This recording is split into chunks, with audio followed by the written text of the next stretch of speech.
નમસ્કાર વિદ્યાર્થી મિત્રો, આજે આપણે ધોરણ 12 સાયન્સ વિષય ભૌતિક વિજ્ઞાન ચેપ્ટર નંબર 2 સ્થિત વિદ્યુત સ્થિતિમાન અને કેપેસિટન્સમાં આગળ અભ્યાસ કરીશું.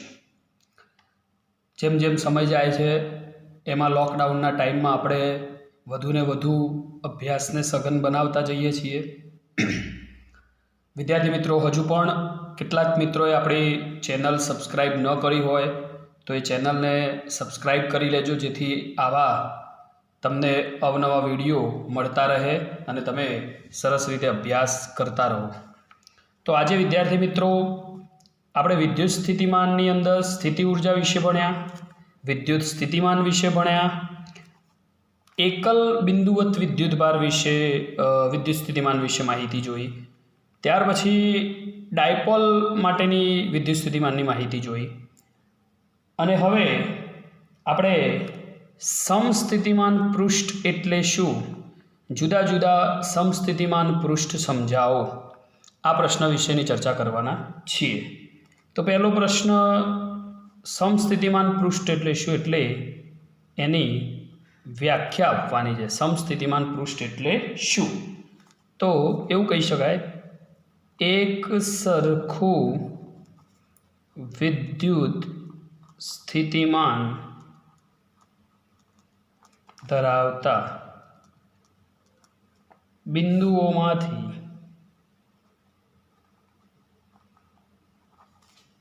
એક સરખું વિદ્યુત સ્થિતિમાન ધરાવતા બિંદુઓમાંથી પસાર થતા કાલ્પનિક પૃષ્ઠને સમસ્થિતિમાન પૃષ્ઠ કહે છે. એની વ્યાખ્યા દે, એક સરખું વિદ્યુત સ્થિતિમાન ધરાવતા બિંદુઓમાંથી પસાર થતા, આ શબ્દ મહત્વનો છે, કાલ્પનિક પૃષ્ઠને સમસ્થિતિમાન પૃષ્ઠ કહે છે. એક શબ્દ તો ક્લિયર હશે, સમસ્થિતિમાન. સમ એટલે સરખું, બધી જગ્યાએ સરખું હોય એને સમસ્થિતિમાન કહીશું. પણ આ જે ટોપિકની ચર્ચા કરવાના છે એ કાલ્પનિક પૃષ્ઠની વાત કરી છે, એટલે કે કાલ્પનિક વાત છે, બરાબર. હવે સમસ્થિતિમાન પૃષ્ઠની વ્યાખ્યા તો આપ બરાબર સમજી ગયા હશો, પણ જુદા જુદા સમસ્થિતિમાન પૃષ્ઠોની વાત કરવાની છે. તો આપણે પહેલાં બિંદુવત વિદ્યુતભાર માટે સમસ્થિતિમાન પૃષ્ઠ જોઈશું. બિંદુવત એટલે કે એકલ વિદ્યુતભાર માટે સમસ્થિતિમાન પૃષ્ઠ. તો બિંદુવત એકલ ધન વિદ્યુતભાર માટે સમસ્થિતિમાન પૃષ્ઠ માટે સૂત્ર કેવું હોય, તો કોઈ પણ જગ્યાએ વિદ્યુત સ્થિતિમાનનું સૂત્ર શું હોય કે Q/R. આગળના અભ્યાસ ઉપરથી આપણને સૂત્ર ખબર છે, V = KQ/R.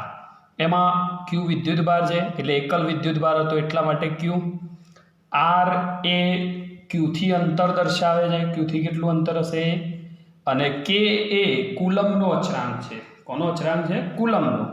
તો K અચળાંક હોય, Q આપણી પાસે એકમ ધન વિદ્યુતભાર હોય, તો V ચલે છે 1/R. એટલે વિદ્યુત સ્થિતિમાન જે છે એ અંતરના વ્યસ્ત પ્રમાણમાં મળશે, બરાબર. જો દરેક જગ્યાએ R સમાન હોય તો તેવા બિંદુઓએ સ્થિતિમાન પણ આપણને સમાન જ મળશે. ધ્યાન રાખો, જે બિંદુઓએ R એટલે ત્રિજ્યા સમાન હોય તો વિદ્યુત સ્થિતિમાન પણ કેવું મળશે? સમાન મળશે. તેથી આવા બિંદુઓમાંથી પસાર થતા પૃષ્ઠ એ ગોળાકાર મળે છે. કઈ રીતે?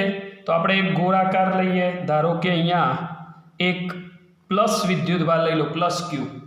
તો હું એમાંથી એક પસાર થતું કાલ્પનિક પૃષ્ઠ દોરું. આ ગોળો એ કાલ્પનિક પૃષ્ઠ કહેવાય, એની આ ત્રિજ્યા થશે. તો એના દરેક બિંદુએ વિદ્યુત સ્થિતિમાન સરખું હશે, એટલે કે આ ગોળાની સરફેસ પૃષ્ઠ ઉપર વિદ્યુત સ્થિતિમાન કેવું હશે? સમાન હશે. તો એનાથી આગળ આપણી પાસે એક બીજો ગોળો લઈએ, તો એની ત્રિજ્યા કંઈક જુદી હશે. તો એના દરેક બિંદુ પાસે વિદ્યુત સ્થિતિમાન એના ઉપર સમાન હશે. એટલે આ અને આ એ બંને ઉપર વિદ્યુત સ્થિતિમાન જુદું જુદું હોઈ શકે, પણ દરેકના પોતાના પૃષ્ઠ ઉપર વિદ્યુત સ્થિતિમાન એ સમાન હશે. તો આવી તમે જે બંધ ગોળાઓ છે એ અનંત સુધી તમે દોરી શકો. તો આ આપણી પાસે આકૃતિ તૈયાર થઈ ગઈ. એટલે કે એકલ વિદ્યુત ભારના સમસ્થિતિમાન પૃષ્ઠ વિદ્યુત ભાર પર કેન્દ્ર ધરાવતી ગોળાકાર સપાટીઓ છે આ બધી. તો આ ગોળાકાર સપાટીઓ જે આપેલી છે એમાં બિંદુવત વિદ્યુત ભાર માટે જુદી જુદી ત્રિજ્યા એક કરતાં વધારે સમસ્થિતિમાન પૃષ્ઠ દોરી શકાય. એટલે આપણે દોડ્યા છે એક કરતાં વધારે ત્રિજ્યા જુદી જુદી છે. જોઈ લો, આની આ ત્રિજ્યા મેં કીધી, આની આ ત્રિજ્યા થઈ, આની આ ત્રિજ્યા થશે, આની આ ત્રિજ્યા થશે, આની આ થશે. એટલે દરેકની ત્રિજ્યા જુદી જુદી છે. પણ અહીંયા કીધું એમ કે કોઈ પણ પૃષ્ઠ ઉપરની ત્રિજ્યા સમાન હોય તો વિદ્યુત સ્થિતિમાન સમાન હોય. એટલે જે તે પૃષ્ઠ ઉપર જે તે ગોળાકાર કવચ ઉપર વિદ્યુત સ્થિતિમાન સમાન હશે, પણ જુદી જુદી ત્રિજ્યા ઉપર. બરાબર. તો બિંદુવત વિદ્યુત ભારની વિદ્યુત ક્ષેત્ર રેખાઓ, વિદ્યુત ક્ષેત્ર રેખાઓ પહેલા ચેપ્ટરમાં જોયું હતું કે ભાઈ ધન વિદ્યુત ભાર હોય તો એની વિદ્યુત ક્ષેત્ર રેખાઓ કેવી હોય? બહાર તરફ જતી હોય. બરાબર છે. ત્રિજ્યાવર્તી રેખાઓ ધન વિદ્યુત ભાર માટે પૃષ્ઠને લંબ હોય. એટલે કે એક તો બહાર તરફ જતી હોય, પૃષ્ઠને લંબ હોય, અને એ વિદ્યુત ભાર ક્ષેત્ર રેખાઓ. એટલે ધારો કે હું અહીંયા એક બીજું વિદ્યુત ભાર ગોળાકાર કવચ મૂકી દઉં તો જુઓ અહીંયા આ લંબ થઈ ગયું. આ દરેક પાર્ટ ઉપર લંબ થવી જોઈએ. થાય છે ને? તો આપણે જે કહીએ છીએ એ જ વાત અહીંયા છે. લંબ થાય છે દરેક પાર્ટ ઉપર, આખા સર્કલ ઉપર થઈ શકે. એટલે આ વિદ્યુત ક્ષેત્ર કહેવાય અને આ એનું પૃષ્ઠ કહેવાય. તો પૃષ્ઠ અને વિદ્યુત ક્ષેત્ર આ બંને એકબીજાને લંબ છે એવું દરેક પાર્ટ ઉપર તમે બતાવી શકો છો. દેખાય જ છે. બરાબર. તો અહીંયા આપણી પાસે આ ધન વિદ્યુત ભારની ક્ષેત્ર રેખાઓ છે એટલે બહારની તરફ જાય છે. જો ઋણ વિદ્યુત ભાર હોત તો ક્ષેત્ર રેખાઓ અંદરની તરફ આવત. બરાબર છે.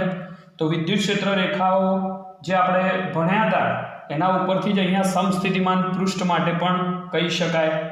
તો આકૃતિ ઉપરથી સ્પષ્ટ થઈ ગયું કે ક્ષેત્ર રેખા દરેક બિંદુએ પસાર થતા સમસ્થિતિમાન પૃષ્ઠને લંબ છે એવું કહી શકાય. કહી શકાય ને એક જ વાક્યમાં? તો શું કહી શકાય? ક્ષેત્ર રેખાઓ એટલે આ જુદી જુદી ક્ષેત્ર રેખાઓ છે આપણી પાસે. એ ક્ષેત્ર રેખાઓ દરેક જે તે બિંદુ એટલે આ જે તે બિંદુઓમાંથી પસાર થતા સમસ્થિતિમાન પૃષ્ઠને લંબ છે, સમસ્થિતિમાન પૃષ્ઠને લંબ છે એવું કહી શકાય. તો આ એકલ બિંદુવત વિદ્યુત ભારની વિસ્તૃતમાં મેં તમને માહિતી આપી જે તમારે GNET ગુજકેટમાં ઉપયોગી થઈ શકે. પરીક્ષાલક્ષી એટલું બધું અગત્યનું નથી, પણ આગળના મુદ્દાઓ સમજવા માટે આ પણ આપણે ડિટેલમાં તમને સમજાવીએ છીએ. નંબર 2 આપણે હવે વિદ્યુત ડાયપોલ માટે વાત કરીશું. તો વિદ્યુત ડાયપોલ માટે સમસ્થિતિમાન પૃષ્ઠ કેવું હોય? તો તમને ખબર છે વિદ્યુત ડાયપોલની આપણે આકૃતિ લઈએ. એક માઇનસ વિદ્યુત ભાર હોય, એક પ્લસ વિદ્યુત ભાર હોય, બે વચ્ચેનું અંતર 2a હોય તો એને વિદ્યુત ડાયપોલ કહીએ છીએ. તો હવે આપણે માઇનસ વિદ્યુત ભાર આપેલો છે, પ્લસ વિદ્યુત ભાર, એટલે આપણે જાણીએ છીએ કે વિદ્યુત ક્ષેત્ર રેખાઓ એ ધન વિદ્યુત ભારમાંથી શરૂ થઈ અને ઋણ વિદ્યુત ભારમાં અંત પામતી હોય. એટલે આમ જતી હશે, એટલે આ દિશામાં હશે, આમ જતી હશે, એ રીતે આમ અને આગળ આમ કહી શકાય. બરાબર. આના માટે તો એ જ રીતે આના માટે પણ કહી શકાય. તો આપણી પાસે એનો મતલબ એમ થયો આ અંદરના ભાગમાં વિદ્યુત ક્ષેત્ર પ્રબળ હશે કારણ કે ક્ષેત્ર રેખાઓ ગીચોગીચ છે. જો આ ખુલ્લી ખુલ્લી છે અને આપણે ભણ્યા હતા વિદ્યુત ક્ષેત્રની લાક્ષણિકતાઓમાં કે જ્યાં વિદ્યુત ક્ષેત્ર રેખાઓ ગીચોગીચ હોય ત્યાં વિદ્યુત ક્ષેત્ર પ્રબળ હોય, જ્યાં ખુલ્લી ખુલ્લી હોય ત્યાં વિદ્યુત ક્ષેત્ર નબળું હોય છે. તો એનો મતલબ એમ થયો આની અંદરની બાજુએ વિદ્યુત ક્ષેત્ર રેખાઓ ગીચોગીચ હશે, એટલે કે બહારની બાજુએ ખુલ્લી ખુલ્લી હશે તો અંદરની બાજુએ ગીચોગીચ બતાવવાની, જ્યાં વિદ્યુત ક્ષેત્ર પ્રબળ કહેવાય. એટલે જો આ અંદરની બાજુએ ગીચોગીચ બતાવું છું, બહાર ખુલ્લી ખુલ્લી, એ રીતે આ બાજુમાં પણ આપણે બતાવી શકીએ, અંદરની બાજુએ ગીચોગીચ બતાવવાની, બહારની બાજુએ આપણે એને છૂટી છૂટી બતાવીશું. તો આ વિદ્યુત ડાયપોલની અંદર વિદ્યુત સ્થિતિમાન એટલે કે સમસ્થિતિમાન પૃષ્ઠ બતાવ્યા છે. તો આ રીતે આપણે દર્શાવી શકીએ. તો આ વિદ્યુત ડાયપોલ થઈ ગયું. ત્રીજા નંબરનો આપણો જે પોઈન્ટ છે એ પોઈન્ટ છે આપણી પાસે જો બે વિદ્યુતભાર હોય, એટલે કે ધારો કે આપણી પાસે બે ધન વિદ્યુતભાર હોય અથવા તો આપણી પાસે બે ઋણ વિદ્યુતભાર હોય, તો એ પાસે મૂકેલા હોય તો એના સમસ્થિતિમાન પૃષ્ઠ કેવા હોય? એકલ બિંદુવત વિદ્યુતભાર હોય તો સમસ્થિતિમાન પૃષ્ઠ આ રીતે હોય, વિદ્યુત ડાયપોલ હોય તો એનું સમસ્થિતિમાન પૃષ્ઠ આ રીતે હોય. હવે આપણે બે ધન વિદ્યુતભાર હોય તો સમસ્થિતિમાન પૃષ્ઠ કેવા હોય એની ચર્ચા કરવાના છીએ. બે ધનની જગ્યાએ ઋણ વિદ્યુતભાર પણ હોઈ શકે. તો તમે જાણો છો કે અહીંયા બંને ધન વિદ્યુતભાર છે, તો ધન વિદ્યુતભાર વચ્ચે પહેલું તો અપાકર્ષણ થશે. હવે જો બંને ધન વિદ્યુતભાર હોય તો અહીંયા જે વાત કરી હતી એ પ્રમાણે આની વિદ્યુત ક્ષેત્ર રેખાઓ ક્યાં હશે? બહારની તરફ હશે. એટલે આ બાજુમાં વિદ્યુત ક્ષેત્ર પ્રબળ હોય, આનું આ બાજુમાં વિદ્યુત ક્ષેત્ર પ્રબળ હોય. તો એનો મતલબ એમ થયો અંદરની બાજુએ વિદ્યુત ક્ષેત્ર નબળું હશે, એટલે છૂટી છૂટી ક્ષેત્ર રેખાઓ હોય. તો આને જો દોરવાની થાય તો બહારની બાજુએ આપણે ગીચોગીચ બતાવવી પડે, એટલે અંદર આપણે ખુલ્લી ખુલ્લી બતાવીશું. તો આ ખાસ બાબત અને મહત્ત્વનો પોઈન્ટ સમજી લેજો કે આપણી પાસે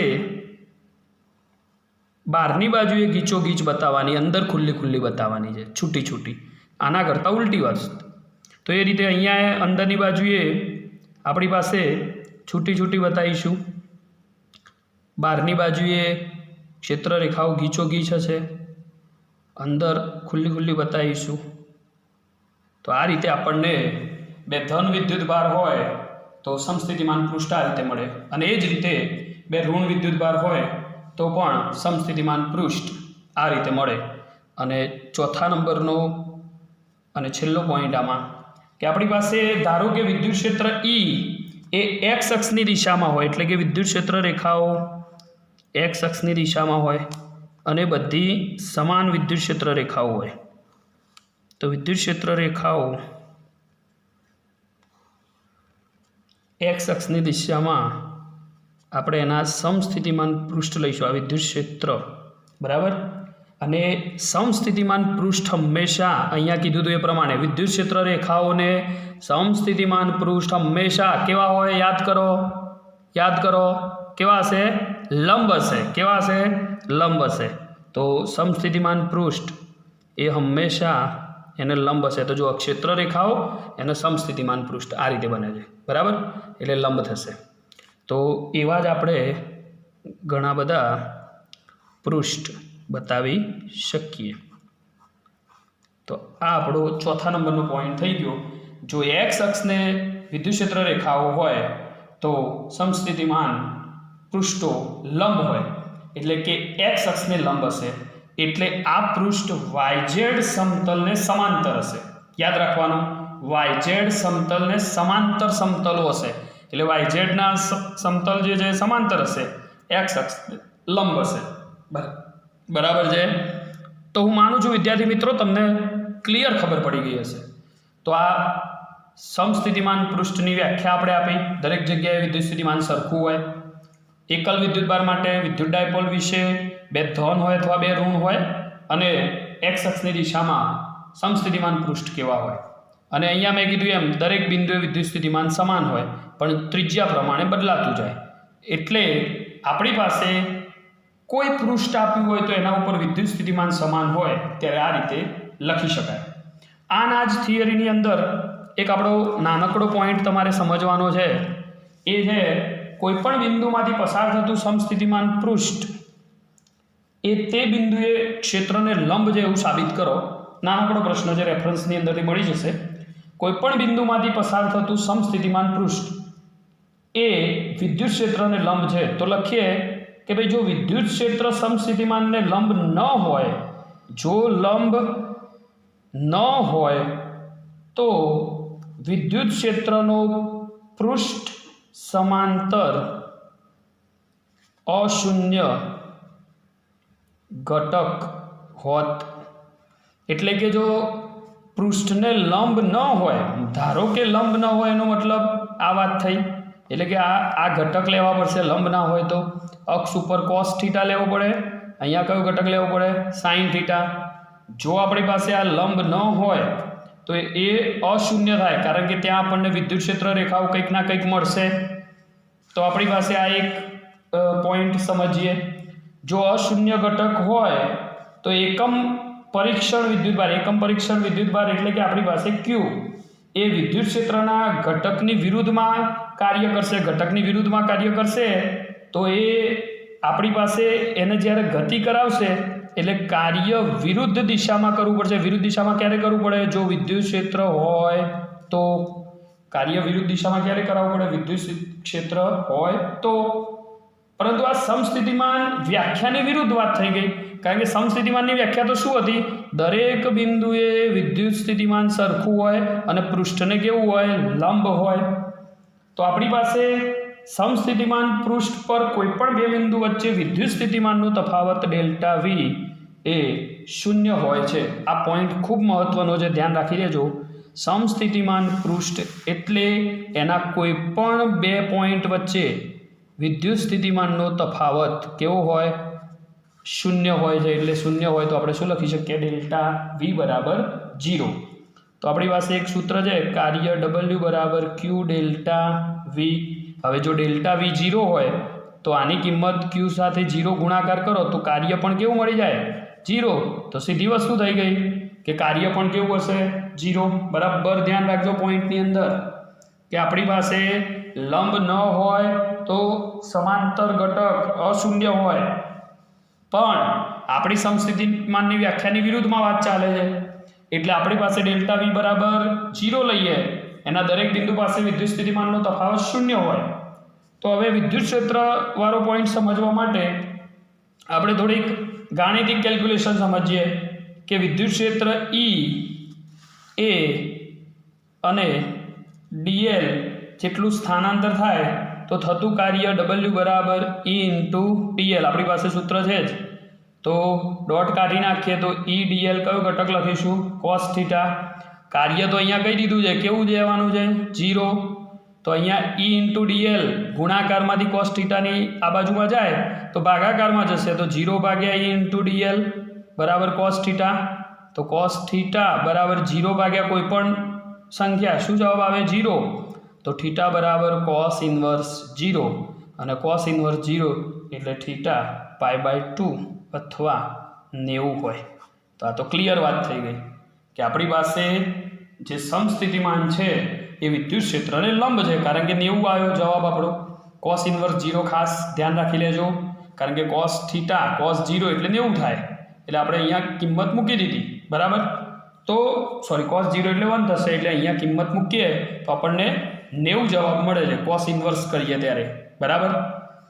તો આ મહત્વનો મુદ્દો છે, નાનકડો પોઈન્ટ છે, પણ તમને ગુજકેટ જેવી પરીક્ષાની અંદર આનો કોન્સેપ્ચ્યુઅલ ક્વેશ્ચન પૂછાઈ શકે. તો બરાબર સમજી લો કે આપણું એક સ્ટેટમેન્ટ હતું કે બિંદુમાંથી પસાર થતું સમસ્થિતિમાન પૃષ્ઠ તે બિંદુને વિદ્યુત ક્ષેત્રને લંબ હોય છે. તો આપણો જવાબ આવી ગયો, વિદ્યુત ક્ષેત્રને લંબ હોય છે, તો આપણે દર્શાવી દીધું. બરાબર. તો આ નાનકડી થિયરી તમે જુદા જુદા બિંદુઓ માટે સમસ્થિતિમાન પૃષ્ઠ લઈએ તો લંબ હોવું જ જોઈએ, એ અહીંયા સાબિતી મળી ગઈ. બરાબર છે. પણ હવે સમસ્થિતિમાન પૃષ્ઠની અગત્યતા ચર્ચવાની છે. અગત્યતા ચર્ચો તો એના કેટલાક મુદ્દા છે સમસ્થિતિમાન પૃષ્ઠના. તો પહેલો મુદ્દો એવો છે કે અવકાશની અંદર વિદ્યુત ક્ષેત્ર સદિશ E ની દિશા અને મૂલ્ય બંને બળ રેખાઓથી સમસ્થિતિમાન પૃષ્ઠનું તેવું ચિત્ર આપે છે. એટલે વિદ્યુત ક્ષેત્ર રેખાઓ સમસ્થિતિમાન પૃષ્ઠનું ચિત્ર આપે છે એવું કહી શકાય. સમાન ગાળામાં સમસ્થિતિમાન પૃષ્ઠ આવેલા હોય, સમાન ગાળામાં સમસ્થિતિમાન પૃષ્ઠ આવેલા હોય તો વિદ્યુત ક્ષેત્ર સમાન, આ પૃષ્ઠો નજીક નજીક હોય તો વિદ્યુત ક્ષેત્ર એ પ્રબળ હોય, અને આ છૂટા છૂટા હોય તો વિદ્યુત ક્ષેત્ર નિર્બળ હોય. આ તો ક્લિયર જ છે આપણે. એટલે અહીંયા અગત્યતા ચર્ચવાનો મતલબ એ કે આ જે પોઈન્ટ ભણી ગયા એના ઉપરથી જ એના મુદ્દા આવશે. ખ્યાલ આવ્યો? એટલે રિપીટેશન વાત જ છે, પણ આ અગત્યતા ચર્ચો એવું 2 માર્ક્સમાં પૂછાય તો તમારે એને પ્રોપર વસ્તુમાં લખવો પડે. તો વિદ્યુત ક્ષેત્ર મેં જે વાત કરી, દિશા અને મૂલ્ય બળ રેખા પરથી સમસ્થિતિમાનનું મૂલ્ય એ એવું ચિત્ર આપે છે. એટલે સમસ્થિતિમાન ગાળામાં પૃષ્ઠ આવેલા હોય તો વિદ્યુત ક્ષેત્ર સમાન હોય, ગીચો ગીચ હોય તો પ્રબળ હોય, છૂટી છૂટી રેખા હોય તો નિર્બળ હોય. બીજો મુદ્દો, સમસ્થિતિમાન પૃષ્ઠ પર કોઈ પણ વિદ્યુત ભાર એટલે સમસ્થિતિમાન પૃષ્ઠ પર કોઈ પણ વિદ્યુત ભાર ગતિ કરે ત્યારે કાર્ય થતું નથી. જોઈ લીધી ઉપર સાબિતી, W બરાબર 0 મળે છે. સરળ પોઈન્ટ. ત્રીજો, સમસ્થિતિમાન પૃષ્ઠના દરેક બિંદુએ સ્થાનિક રીતે વિદ્યુત ક્ષેત્ર હંમેશા લંબ હોય છે. ઉપર જ સાબિતી બતાવેલી છે, કશું કહેવાની જ જરૂર નથી. વિદ્યુત ક્ષેત્ર હંમેશા સમસ્થિતિમાનના પૃષ્ઠને કેવું હોય? લંબ હોય. આ બાજુમાં ચિત્ર સ્વરૂપે પણ સમજ્યા. અને ચોથો અને છેલ્લો મુદ્દો, બે સમસ્થિતિમાન પૃષ્ઠો કદી એકબીજાને છેદતા નથી. એટલે અહીંયા જોઈ શકીએ છીએ બે સમસ્થિતિમાન પૃષ્ઠ ક્યારે એકબીજાને છેદતા નથી, કારણ કે દરેકની ત્રિજ્યા જુદી જુદી હોય. એટલે સમસ્થિતિમાન પૃષ્ઠ ક્યારે એકબીજાને છેદે નહીં. તો એ તો વિદ્યુત ક્ષેત્રની લાક્ષણિકતાઓ હતી, એ જ પ્રકારની લાક્ષણિકતા અગત્યનો મુદ્દો અહીંયા કહી શકાય. તો આપણા 4 અગત્યના મુદ્દાઓ, બે સમસ્થિતિમાન પૃષ્ઠ ક્યારે એકબીજાને છેદતા નથી. બરાબર છે. તો આશા રાખું કે ખ્યાલ આવી ગયો હશે. બરાબર છે, અને સમજણ પડી ગઈ હશે. એક નાનકડો બુકની અંદર 2 માર્ક્સનો પ્રશ્ન ખૂબ અગત્યનો પૂછાય છે. તો 2 માર્ક્સની અંદર કદાચ પ્રશ્ન પૂછાઈ શકે, અને એના ઉપરથી ગુજકેટ અને નીટમાં પણ સારા એવા પ્રશ્નો પૂછાતા હોય છે, MCQમાં પણ પૂછાઈ શકે. તો ક્વેશ્ચન, વિદ્યુત ક્ષેત્ર અને વિદ્યુત સ્થિતિમાન વચ્ચેનો સંબંધ મેળવો. શું પ્રશ્ન છે? વિદ્યુત ક્ષેત્ર અને વિદ્યુત સ્થિતિમાન વચ્ચેનો સંબંધ મેળવો. એટલે વિદ્યુત ક્ષેત્ર E અને વિદ્યુત સ્થિતિમાન એટલે V. તો E અને V ને રિલેટેડ એટલે કે બંનેનો સંબંધ દર્શાવતું એક સમીકરણ મળશે. તો આપણે એના માટે 2 પૃષ્ઠ લેવા પડશે સમસ્થિતિમાન. એક આપણી પાસે A પૃષ્ઠ લઈએ અને એક B પૃષ્ઠ લઈએ. ધારો કે આપણી પાસે A પૃષ્ઠ લઈએ તો એના ઉપર વિદ્યુત સ્થિતિમાન V હોય, તો B પૃષ્ઠ ઉપર V પ્લસ ડેલ્ટા V વિદ્યુત સ્થિતિમાન લઈએ, એટલે તફાવત લઈશું બેની વચ્ચે. બરાબર છે. તો હવે આપણી પાસે એવા 2 પૃષ્ઠ પસંદ કરીએ કે જે 2 પૃષ્ઠ જુદા જુદા, તો આ આપણી પાસે B પૃષ્ઠ કહીએ, અને બીજું એક આપણે એને A પૃષ્ઠ કહીશું. તો A પૃષ્ઠની વિદ્યુત સ્થિતિમાન V હતું અને B પૃષ્ઠ ઉપર કેટલું હતું? V plus delta V. સરળ આકૃતિ થઈ ગઈ. અહીંયા આપણી પાસે વિદ્યુત ક્ષેત્ર દર્શાવેલું છે, કારણ કે હંમેશા વિદ્યુત ક્ષેત્ર પૃષ્ઠને કેવું હોય? લંબ હોય. ખ્યાલ આવે છે ને કેમ મેં ઉપરની બાજુ બતાવ્યું? વિદ્યુત ક્ષેત્ર હંમેશા પૃષ્ઠને કેવું હોય? લંબ હોય. અંતર લઈ લઈએ ડેલ્ટા L. અહીંયા કોઈ એક P બિંદુ આવેલું છે, અને એ P બિંદુથી એને અહીંયા લાવતા કાર્ય કરવું પડે, Q કહી દઈએ. બરાબર છે. તો આ આપણી આકૃતિ થઈ ગઈ. હવે એના ઉપરથી આપણી પાસે જે સપાટી B આપેલી છે એના ઉપર P બિંદુ છે, અને સપાટી આપણી પાસે A આપેલી છે એના ઉપર Q બિંદુ છે. એટલે આપણી પાસે એકમ ધન વિદ્યુત ભારને B થી A સપાટી ઉપર P બિંદુથી Q બિંદુ સુધી વિદ્યુત ક્ષેત્રની વિરુદ્ધમાં લાવવું પડશે, અને એના લંબરૂપે અંતર કેટલું આપેલું છે? Delta L. તો થયેલું કાર્ય કેટલું હશે? તો E ઇન્ટુ ડેલ્ટા L. કાર્યનું સૂત્ર હતું W બરાબર F ઇન્ટુ D. બરાબર છે. તો એ જ પ્રમાણે આપણે શોધવાના છીએ. તો આપણી પાસે આ એક આપણને સીધી સરળ સમજૂતી મળી ગઈ. હવે આપણે એનો મેથેમેટિકલ પાર્ટ ખાલી સમજવાનો છે. તો આપણે જોઈએ કે આની અંદર આપણને કઈ રીતે સૂત્ર મળે છે. 2 માર્ક્સની અંદર પૂછાય તો ગાણિતિક સ્વરૂપ છે, જોઈ લેજો. W બરાબર F ઇન્ટુ D. બરાબર છે. એમાં W એટલે થતું કાર્ય, તો કેટલું હોય? Q into delta V. આગળ પણ વાત કરી હતી કે કાર્ય W બરાબર Q ઇન્ટુ ડેલ્ટા V. બરાબર છે. હવે અહીંયા Fની જગ્યાએ લાગતું બળ QE, અને કેટલું લઈ લઈશું? D. બરાબર છે. હવે આપણી પાસે અહીંયાથી ક્યુ ડેલ્ટા વી, એમાંથી ક્યુ નીકળી જશે, ડેલ્ટા વી એટલે તફાવત વિદ્યુત સ્થિતિમાનનો. તો આપણી પાસે પહેલા ઉપર વિદ્યુત સ્થિતિમાન વી હતું, બીજા ઉપર કેટલું હતું વી પ્લસ ડેલ્ટા વી બરાબર ઈ ઇન્ટુ ડીએલ, અને અહીંયા 1 લઈ લઈશું, સદિશ કાઢી દઈશું. તો આપણી પાસે આ વેલ્યુ જે છે એમાં એક વી પ્લસ છે ને એક વી માઇનસ છે, તો અહીંયા વધશે માઇનસ ડેલ્ટા વી બરાબર ઈ ઇન્ટુ ડેલ્ટા એલ. તો ઈ બરાબર minus delta V upon delta L. તો મળી જશે આપણને વિદ્યુત ક્ષેત્ર અને એનો વિદ્યુત સ્થિતિમાન વચ્ચેનો સંબંધ.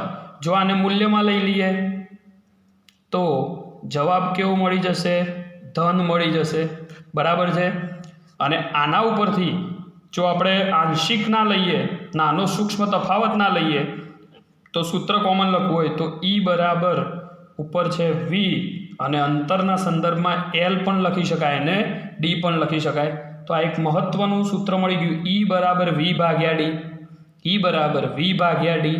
તો આના ઉપરથી એ સૂત્ર મળી ગયું. એટલે આ કહેવાય વિદ્યુત ક્ષેત્ર અને આ વિદ્યુત સ્થિતિમાન બેનો સંબંધ દર્શાવતું સમીકરણ ઈ બરાબર વી ભાગ્યા ડી. તો આને વિદ્યુત સ્થિતિમાન પ્રચલન કહે છે. ખાસ યાદ રાખજો, વિદ્યુત સ્થિતિમાનનું પ્રચલન અને એનું મૂલ્ય જે મળ્યું હતું આ વિદ્યુત સ્થિતિમાન પ્રચલન કહેવાશે. સોરી, આ તો વિદ્યુત ક્ષેત્રનું સૂત્ર છે. આ વિદ્યુત સ્થિતિમાન પ્રચલન કહેવાશે અને એનું મૂલ્ય ઋણ મળે છે. કેવું મળે છે? ઋણ મળે છે. આનો એકમ નક્કી કરવો હોય તો ઉપર વોલ્ટ છે અને નીચે અંતર છે એટલે મીટર, તો એકમ થશે વોલ્ટ પર મીટર.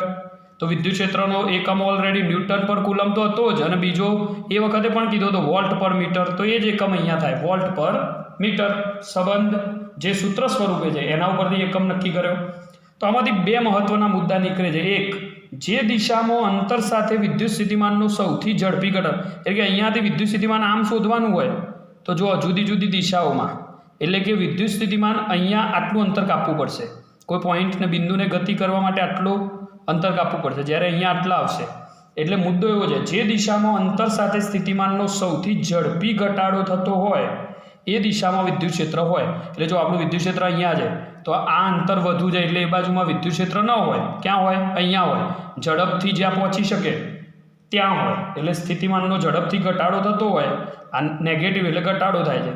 તો અંતર, નીચે અંતર આપેલું છે, અંતર ઓછું કાપવું પડે ત્યાં વિદ્યુત ક્ષેત્ર આપણને ઝડપથી મળે.